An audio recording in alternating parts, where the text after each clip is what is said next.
نحمده ونصلي ونسلم على رسوله الكريم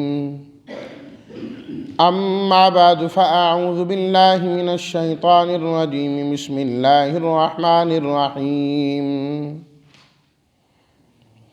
وإذ أخذنا ميثاق بني إسرائيل لا تعبدون إلا الله وبالوالدين إحسانا وذي القربى واليتامى والمساكين وقولوا للناس حسنا وأقيموا الصلاة وآتوا الزكاة ثم توليتم إلا قليلا منكم وأنتم معرضون صدق الله مولانا العظيم اللهم صل على سيدنا ومولانا محمد وعلى آل سيدنا ومولانا محمد وبارك وسلم۔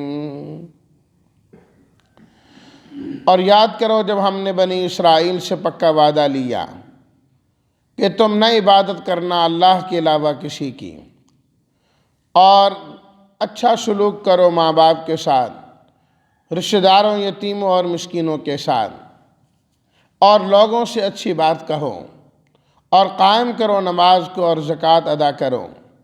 پھر تم نے منہ پھیرا سوائے تم میں سے چند لوگوں کے، اور تم ہو ہی اعراض کرنے والے۔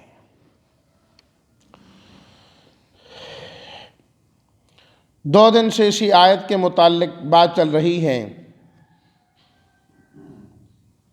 چونکہ اس چھوٹی سی آیت میں اللہ تعالیٰ نے بہت ساری چیزیں بیان فرمائی ہیں۔ بہت ہی یہ جامع آیت ہے قرآن مجید کی کہ اللہ تعالیٰ نے عہد کا ذکر کیا جس کی پہلی شق ہے کہ عبادت ایک اللہ کی کرنی ہے۔ نمبر 2، وَبِالْوَالِدَيْنِ إِحْسَانًا، ماں باپ کے ساتھ تم نے اچھا سلوک کرنا ہے، جس کی تفصیل میں نے کل کے درس میں عرض کر دی۔ اس میں یہ بات یاد رہے کہ دین اسلام نے ماں باپ کے بہت زیادہ حقوق بیان فرمائے، حد سے زیادہ حقوق جو ہے وہ بیان فرمائے، لیکن ان حقوق کی ایک حد ہے، اس حد سے آگے جانے کی اجازت نہیں ہے۔ ان کی عزت کرنا، خدمت کرنا، تکلیف نہ پہنچانا، ان کے لیے دعائیں کرنا، ان کے دوستوں کے ساتھ اچھا سلوک رکھنا، یہ ساری چیزیں ضروری ہیں، لیکن اگر وہ اللہ کی نافرمانی کا حکم دیں، فرمایا یہ بالکل جائز نہیں، اس کی اجازت نہیں ہوگی۔ لا طاعت لمخلوق فی معصیت الخالق، جہاں خالق کی نافرمانی ہوتی ہو وہاں مخلوق کی پیروی نہیں کی جا سکتی۔ دروازہ ہی بند کر دیا، چاہے تمہیں تمہارا باپ، تمہاری ماں کیوں نہ حکم دے کہ یہ غلط کام کرنا ہے، بالکل اجازت نہیں ہے شریعت میں اس کی۔ اللہ نے نماز فرض کی ہے، ماں باپ کہے نہیں جانا، اس کی اجازت نہیں، آپ کو آنا ہوگا۔ ماں باپ دین کی طرف نہیں آنے دیتے، یہ کوئی عذر نہیں ہے۔ حضرت سعد بن ابی وقاص رضی اللہ تعالیٰ عنہ کے متعلق آتا ہے، اپنی والدہ کی انتہائی فرما بردار، جب ایمان لائے تو ان کی والدہ ان سے ناراض ہو گئی، بول چال ختم کر دی، کہنے لگی جب تک تم واپس اپنے دین میں نہیں آؤ گے میں نے نہیں بات کرنی، لیکن یہ ٹس سے مس ہی نہ ہوئے، حتیٰ کہ والدہ نے کھانا پینا چھوڑ دیا، بھوک ہڑتال کی، میں کچھ نہیں کھاتی پیتی، 2-3 دن بھوکی رہی، اپنی والدہ کے پاس گئے، بھی کھا لو کھانا، جب تک تم واپس نہیں آ جاتے میں نے نہیں کھانا پینا۔ حضرت سعد رضی اللہ تعالیٰ عنہ نے بڑا خوبصورت جواب دیا، فرمایا تم یہ کہتی ہو صرف تمہاری بھوک کی وجہ سے، نہ کھانے پینے کی وجہ سے میں ایمان چھوڑ دوں گا؟ نبی کریم صلی اللہ علیہ وسلم کی صحبت چھوڑ دوں گا؟ یہ نہیں ہو سکتا، 1 مرتبہ نہیں تو 100 مرتبہ بھی مرے نا، میں نے یہ دین نہیں چھوڑنا، یہ نہیں ہو سکتا۔ جب دیکھا والدہ نے کہ یہ تو ماننے کو تیار نہیں، چپ کر کے کھانا کھانا شروع کر دیا، اللہ نے قرآن مجید کی آیت نازل کر دی، سورہ عنکبوت، وَوَصَّيْنَا الْإِنسَانَ بِوَالِدَيْهِ حُسْنًا، ہم نے انسان کو حکم دیا ہے ماں باپ کے ساتھ اچھے سلوک کا، وَإِنْ جَاهَدَاكَ، لیکن اگر وہ تمہیں مجبور کریں اس بات پر، لِتُشْرِكَ بِي مَا لَيْسَ لَكَ بِهِ عِلْمٌ، ایسی چیزوں کو شریک ٹھہرانے کی جن پر کوئی سند اور دلیل اور علم ہی نہیں ہے، فَلَا تُطِعْهُمَا، ان کی اطاعت بالکل نہیں کرنی۔ تائید کی اللہ تعالیٰ نے، فرمایا بالکل ٹھیک ہے، فَلَا تُطِعْهُمَا، اطاعت نہیں کرنی، اِلَيَّ مَرْجِعُكُمْ، لوٹ کے تو میرے پاس آنا ہے نا۔ تو ماں باپ کی اطاعت کی ایک حد مقرر کی اللہ تعالیٰ نے، اس حد سے آگے نہیں جا سکتے۔ دین اسلام کے بارے میں، اللہ کی عبادت کے بارے میں، آپ علیہ الصلاۃ والتسلیمات کے بارے میں، قرآن کے متعلق اگر وہ اکسائیں، مجبور کریں، نہیں ماننی، اور یہ بات نہ ماننا ان کی نافرمانی میں ہرگز نہیں ہے، ہرگز نہیں ہے۔ تو اللہ تعالیٰ نے اس کی حد میں متعین فرمائی ہے، یہ بھی ذہن میں رہنا چاہیے۔ بہت سارے لوگ اس غلط فہمی کا بھی شکار ہو جاتے ہیں۔ ایک نوجوان یہاں آیا کرتے تھے، اب تو وہ اس علاقے سے چلے گئے، تو اس طرح کی بات ہوئی تو میں نے کہا بیٹا داڑھی رکھ لو، کہنے لگے جی استاد جی آپ خود ہی تو کہتے ہیں ماں باپ کی بات ماننی چاہیے، تو ابھی ماں باپ اجازت نہیں دے رہے داڑھی رکھنے کی، تو اس میں ماں باپ کی اطاعت جائز نہیں۔ تو میں نے پھر اس سے کہا، کیونکہ اس کے والد صاحب بھی یہاں نماز کے لیے آتے تھے، تو میں نے کہا آپ کے والد صاحب آپ کو نماز کے لیے کہتے ہیں؟ ہاں کہتے ہیں۔ میں نے کہا یہ بات تو نہیں مانتے اپنے ابو کی کہ نماز پڑھنے کے لیے آئے کر، اپنے مطلب کی بات لیتے ہیں نا، جو اپنے مطلب کی نہیں ہے جی کیا کریں ماں باپ کے، ماں باپ تو نماز کا بھی کہہ رہے ہیں، وہ پڑھنے تو آؤ نا، اس طرف نہیں آنا۔ لا حول ولا قوت الا باللہ۔ ماں باپ کے ساتھ اللہ تعالیٰ نے جو اس کے بعد سب سے پہلا حق بیان کیا ہے، وَذِي الْقُرْبَى، وہ قرابت دار ہے، رشتہ دار ہے، چاہے باپ کی طرف سے ہوں چاہے ماں کی طرف سے ہوں۔ اللہ تعالیٰ نے ماں باپ کے بعد ان کے حقوق رکھے، خاص طور پر جو باپ کے بھائی وغیرہ ہیں اور ماں کی جو بہنیں اور بھائی وغیرہ ہیں، دونوں کے جو بہن بھائی ہیں ان کا تو بہت ہی زیادہ حق ہے۔ دیکھیں نا، باپ کے بھائی کو چچا کہا جاتا ہے۔ آپ علیہ الصلاۃ والتسلیمات نے فرمایا کہ عم الرجل سنو ابیہ، جو آدمی کا چچا ہوتا ہے وہ بھی باپ کے قائم مقام ہوتا ہے، اس کی بھی اسی طرح ہی عزت کرنی ہے جس طرح اپنے باپ کی عزت کرنی ہے، کیونکہ وہ چچا ہے۔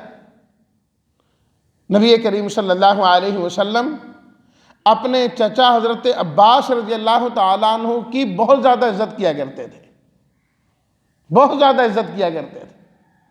اور حضرت سعد بن ابی وقاص رضی اللہ تعالیٰ عنہ، یہ رشتے میں سگے نہیں، رشتے میں یہ آپ کے ماموں لگتے تھے، تو آپ علیہ الصلاۃ والتسلیمات ان کی بھی عزت کرتے، اور بلکہ ایک موقع پر آپ نے یہاں تک فرمایا یہ تو میرے ماموں ہیں، میرے ماموں جیسا کوئی ماموں تو دکھائے، فرمایا یہ تو میرے ماموں ہیں۔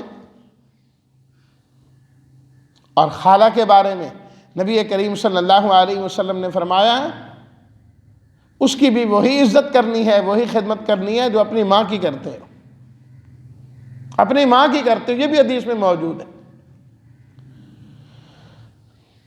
تو گویا کہ ماں باپ کے جو رشتہ دار ہیں ان کے ساتھ اچھا تعلق رکھنا، عزت کرنا، یہ اپنے ماں باپ کے ساتھ اچھا سلوک کرنے کے مترادف ہے، یہ چیز اس میں شامل ہے۔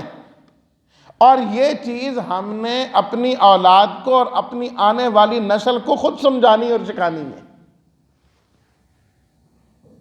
آج معاشرے میں اس میں بڑی کمی نظر آ رہی ہے کہ آج دو بھائی آپس میں ان کی نہیں بن رہی۔ اول تو یہ بھی نہیں ہونا چاہیے، وہ آپ کا بھائی لگتا ہے، قرابت دار ہے آپ کا، لیکن وہ آپس کی رنجشیں اور آپس کے اختلافات ہم اپنی اولاد میں بھی منتقل کر کے جاتے ہیں۔ اور تیرا چچا یوں کہہ رہا ہے، وہ یوں کرتا ہے، وہ تو یہ کہتا ہے، وہ تو فلاں کر رہے ہیں۔ بچپن سے ان کے دلوں میں، قلوب میں، اذہان میں نفرت بٹھائی گئی۔ بڑے ہو کر اس نے اپنے چچا کی کیا خدمت کرنی ہے، کیا عزت کرنی ہے، کیا ان سے ملاقات کرنی ہے؟ یہ ہم نے ان کو یہ ذہن دینا ہے، یہ چیز ہم نے سکھانی ہے۔ اول تو جو میرا اپنے بھائی سے اختلاف ہے، اولاد کے سامنے ذکر ہی نہیں کرنا چاہیے۔ بڑوں کی بات بڑوں میں رہے، یہ کیا ہے چھوٹی چھوٹی باتیں سب میں منتقل کریں۔ اگر ہو بھی جائیں، اولاد کو یہی سکھائیں کہ ہمارا اختلاف اپنی جگہ میں، آپ کا چچا لگتا ہے۔ سکھائیں اس کو کہ وہ آپ کی خالہ لگتی ہے، آپ نے پورا ادب کرنا ہے، پورا احترام کرنا ہے۔ اللہ اکبر۔ اگر ہم عملی طور پر اس پر خود عمل کرنے والے بنے، پھر اولاد کو زبان سے کہنے کی ضرورت نہیں پڑتی۔ ہمیشہ وہ کام اپنی آنے والی نسل کو کہنے کی ضرورت پڑتی ہے انسان جس پر خود عمل نہیں کر رہا ہوتا۔ اپنا عمل جس پر ہو، اولاد دیکھ کر خود بخود کرتی ہے۔ ماں باپ اگر نمازی ہیں، اولاد دیکھ کر خود بخود نمازی بننا شروع ہو جاتی ہے۔ ماں باپ اگر نماز پڑھیں گے، گھر میں مصلی بچھائیں گے، اولاد دیکھ کر خود بخود بچھائیں گے۔ میں اگر گھر میں قرآن کی تلاوت کروں گا، قرآن مجید کھولوں گا، میری اولاد خود بخود قرآن مجید کی تلاوت کرے گی۔ تو رشتہ داری اور تعلقات نبھانا خود بھی سیکھنا چاہیے اور اپنی اولاد کو بھی سکھانا ہے، اور اس کی بڑی برکات ہیں، بڑی برکات ہیں۔ نبی کریم صلی اللہ علیہ وسلم نے ارشاد فرمایا، جو شخص یہ چاہتا ہے کہ اللہ تعالیٰ اس کے رزق میں اضافہ فرمائے، برکتیں عطا فرمائے۔ آج ہر آدمی اس رزق کے معاملے میں پریشان ہے۔ رزق کے بڑھانے اور رزق کے برکت کا نسخہ اللہ کے نبی صلی اللہ علیہ وسلم سے سنیے۔ آپ علیہ الصلاۃ والتسلیمات فرماتے ہیں، من احب ان ينسأ له فی اثرہ ورزقہ، جو آدمی یہ چاہتا ہے کہ اللہ اس کے رزق میں اضافہ فرما دے، برکتیں عطا فرما دے، وافر رزق اس کے گھر کے اندر آئیں۔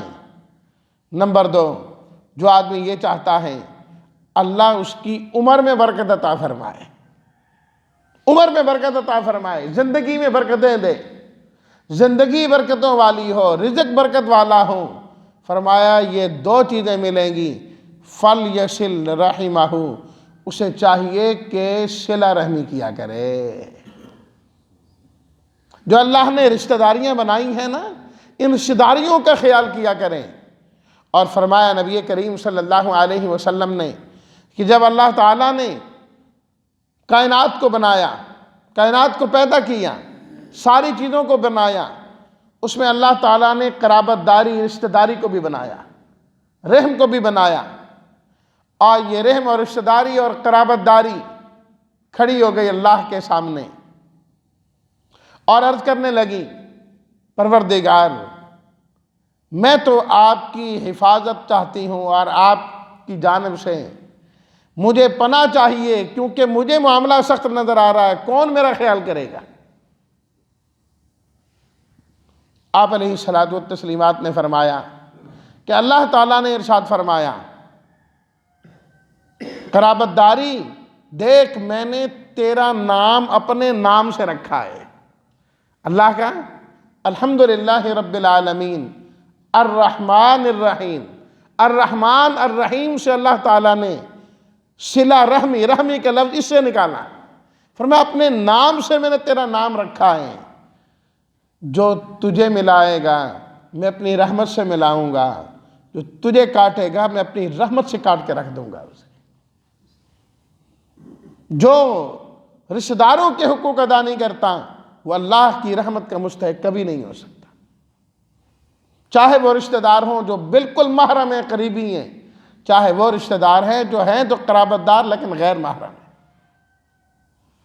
اس لیے فرمایا کہ بسا اوقات انسان عبادتوں سے، تہجدوں سے اس جگہ تک نہیں پہنچ سکتا جہاں انسان اپنی خوش اخلاقی سے اور رشتہ داروں کے ساتھ اچھے تعلق سے پہنچ جاتا ہے، بہت بڑا اس کا اثر ہے۔ قرآن مجید سورہ القتال 26ویں سپارے جسے سورہ محمد بھی کہا جاتا ہے، اللہ تعالیٰ نے فرمایا فَهَلْ عَصَيْتُمْ إِن تَوَلَّيْتُمْ أَن تُفْسِدُوا فِي الْأَرْضِ وَتُقَطِّعُوا أَرْحَامَكُمْ۔ اللہ نے کافروں اور منافقوں کو خطاب کرتے ہوئے فرمایا کہ اگر تمہیں سرداری مل جائے تو تم دو کام کرو گے، ایک یہ ہے کہ زمین میں فساد کرو گے، اور دوسری چیز یہ ہے کہ تم قطع رحمی کرو گے، قطع رحمی کرو گے۔ فرمایا جو زمین میں فساد پھیلائیں یا قطع رحمی کریں اولئک الذین لعنہم اللہ، فرمایا یہ وہ لوگ ہیں جن پر اللہ کی لعنتیں برستی ہیں۔ جو قطع رحمی کرتا ہے وہ اللہ کی لعنت کا مستحق ٹھہرتا ہے جا کے۔ یہ اس ہمارے معاشرے میں کہاں سے سکون آئے؟ سب لعنتی کام تو ہم کر رہے ہیں، جس سے اللہ کی رحمت ختم ہوتی ہے وہ تو ہم کر رہے ہیں۔ اولئک الذین لعنہم اللہ، اللہ کی لعنتیں ہیں ان لوگوں پر جو قطع رحمی کرتے ہیں۔ تو ماں باپ کے ساتھ فرمایا رشتہ داروں کے حقوق، والیتامیٰ۔ اس کے بعد تیسرے نمبر پر یتیم کے حقوق ہیں کہ جو ابھی نابالغ ہیں اور اس کے ماں باپ فوت ہو گئے، بیچارے کا کوئی سرپرست نہیں ہے، فرمایا کہ اس کا حق ہے کہ تم اس کے ساتھ اچھا سلوک کرو، اچھا سلوک کرو۔ اور سورہ نساء میں اللہ تعالیٰ نے فرمایا تمہیں ڈرنا چاہیے اس بات سے کہ آج اگر تم اسے دیکھ رہے ہو کہ وہ بیچارہ بچہ رہ گیا، اس کے ماں باپ چلے گئے، کل کو یہ بھی تو ہو سکتا ہے کہ تم چلے جاؤ اور تمہارے بچے پیچھے رہ جائیں۔ فرمایا اس چیز کو مد نظر رکھتے ہوئے اس بچے کے ساتھ اچھا سلوک کیا کرو۔ اور نبی کریم صلی اللہ علیہ وسلم نے فرمایا میں اور یتیم کی کفالت کرنے والے قیامت کے دن دونوں اس طرح ہوں گے۔ آپ نے دونوں انگلیوں سے اشارہ فرمایا، ہم دونوں اکٹھے ہوں گے۔ جو یتیم کی کفالت کرتا ہے اسے اللہ کے نبی کی معیت عطا ہوتی ہے۔